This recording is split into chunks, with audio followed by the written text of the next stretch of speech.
తెల్ల ration card అనేది పేదోడి ఆత్మ గౌరవానికి ప్రతీక. తెల్ల రేషన్ కార్డు ఉంటే పిల్లల్ని చదివించచ్చు. తెల్ల రేషన్ కార్డు ఉంటే పిల్లలకు ఫీజు రిమెంట్మెంట్ వస్తుంది, పిల్లలకు స్కాలర్షిప్ వస్తుంది. ఎవరన్నా పేదోడికి గుండె జబ్బు వస్తే ఆరోగ్యశ్రీ పథకం అప్పుడు 5 లక్షలు ఉంటే ఇప్పుడు 10 లక్షలు వస్తుంది. ఏదైనా మాయరోగం వచ్చినా, ఏదైనా యాక్సిడెంట్ అయినా మరి ఆరోగ్యశ్రీ కావాలంటే తెల్ల కార్డు కావాలి. అలాంటిది 10 ఏళ్ళు ధనిక రాష్ట్రంలో తెల్లకపోతే మన ప్రభుత్వం, మన రేవంత్ అన్న మొన్న అడవులకు తెల్ల కార్డు ఇచ్చిండు. ధనిక రాష్ట్రంలో వాడు దొడ్డు బియ్యం ఇస్తే అప్పుల తెలంగాణలో మనం తల్లిదండ్రులకు, మా అమ్మలందరికీ సన్న బియ్యం, కేసీఆర్ మనవాడి తినే బియ్యం మా అక్క చెల్లెలు, మా తల్లులు, మన పిల్లలు తింటారు.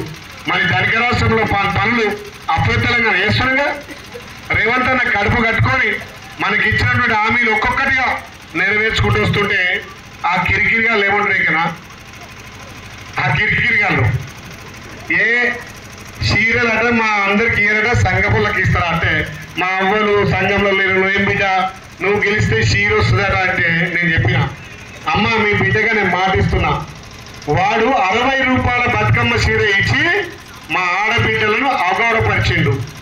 ఇవాళ మన రేవంత్ అన్న మనకు పెద్దన్నగా, పెద్ద కొడుకుగా, మీకు తల్లిగా ఇంటికి చెల్ల శారీ వచ్చినట్టుగా మీరు నచ్చిన చీర ఇవాళ మీరు కట్టుకునే చీర మన ప్రభుత్వం ఇస్తుంది.